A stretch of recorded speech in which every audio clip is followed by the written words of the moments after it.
Ignore lie Mohammed, Tinubu urges Governor Abdul Razak. Welcome to the news and thank you for tuning to listen. Expecting a response to the comments by the Minister of Information and Culture, Alhaji Lai Mohammed from Kwara State Governor Abdul Rahman Abdul Razak may not be so soon.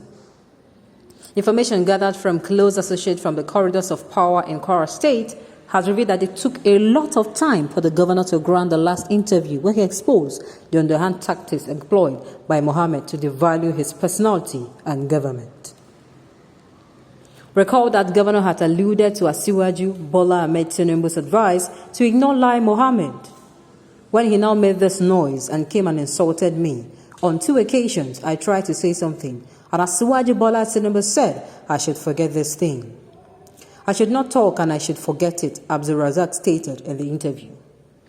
The reliable source, however, stated that it is the opinions of a majority within government circle that it is silly for anyone to expect that Governor Abdul Razak will respond to the attack by Lai Mohammed in his recent interview. A close source for Asiwaju Bola Tinubu at the Bouldering residence in Ikoyi area of Lagos said the APC national leader has beckoned on the presidency to fix the former Kwara APC chairman Bashar Omolaja Bolarinwa with an appointment to leave the political scene in Kwara and allow the governor take charge of the state ahead of 2023. The more recent bigwigs from the Lai Mohammed group distance themselves from any parallel Congress in the state. Asiwaju also warned that going to the radio or any media to attack your party's governance is the greatest anti-party which comes with severe penalties, the source added. And at the time of filing this report, it was noticed that the bigwigs of the Lai Mohammed camp has stayed away from featuring on their regular radio programs and reduced their altercation against Governor Abdul Razak and the Kwara state government. Now, these are party issues that concerns Nigerians. They are not of so much an importance to Nigeria, but it is affecting us in one way or the other, and that is why we'll be speaking on it.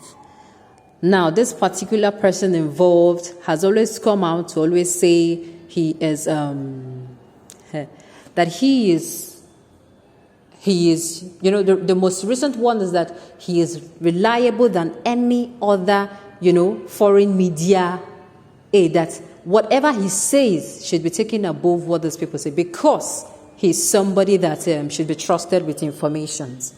Now I'm asking myself, I'm sure you are also asking yourself as well, is it not the same person that have been accused of this particular issue now? Is it not this particular person that has been accused and have not said or is yet to say anything about it? How did we get here? How do we get people who do not care, but they care only about themselves? Only about themselves alone. They only care for their pockets and, their own selfish ambitions.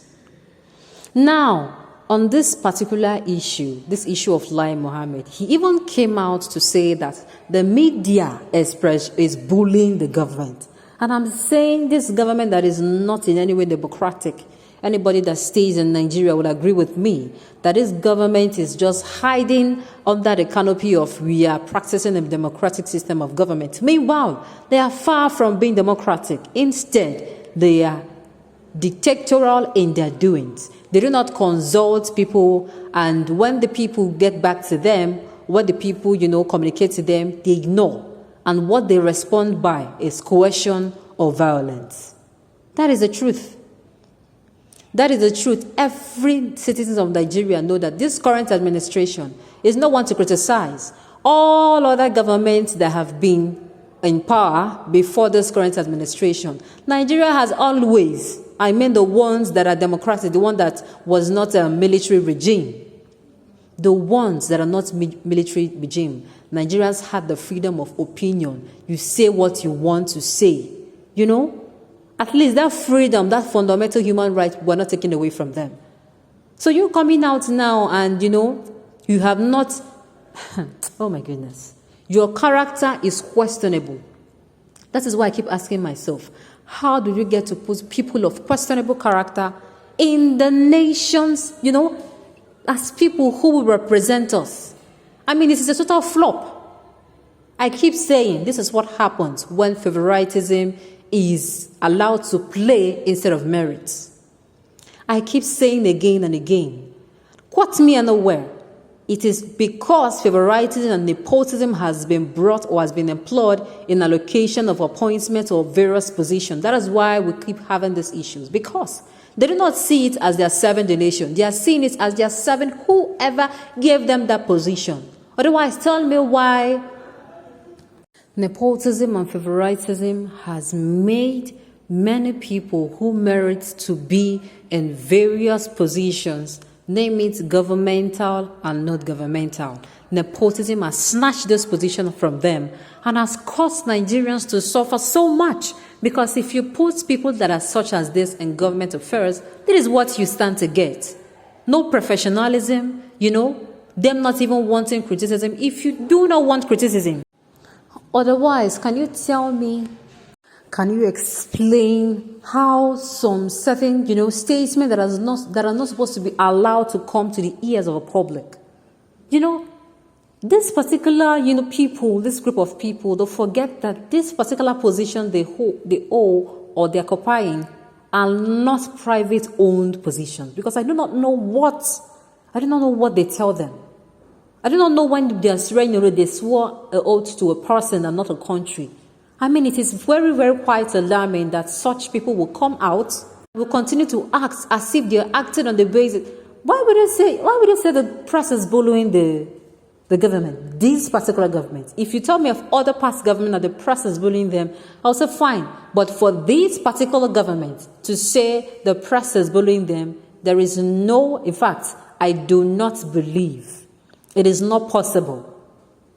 Now, these people keep acting as if the position they occupy is privately owned instead of public owned. Saying you do not want feedback, you cannot grow.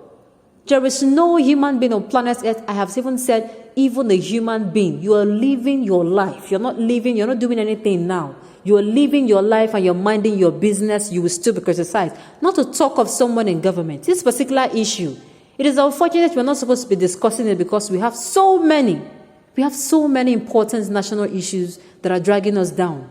But unfortunately, somebody is at the center of it, which is the Minister of Information and Culture. But, some things he keeps saying, some utterances he keeps making, forgetting he is in a position where he's attracting. If once you are in a position of leadership, you attract, attention comes to you. That is just it. People watch what you do. People watch what you say. People watch if you are a person of integrity or not. But it's sad that things like this keep coming out because Nigerians have failed or the government has refused to allow people who truly merit positions at the helms of affairs. It is really sad. On this note, we have come to the end of the news. We say thank you for tuning in to listen. Until I come your way next time, enjoy the rest of your day.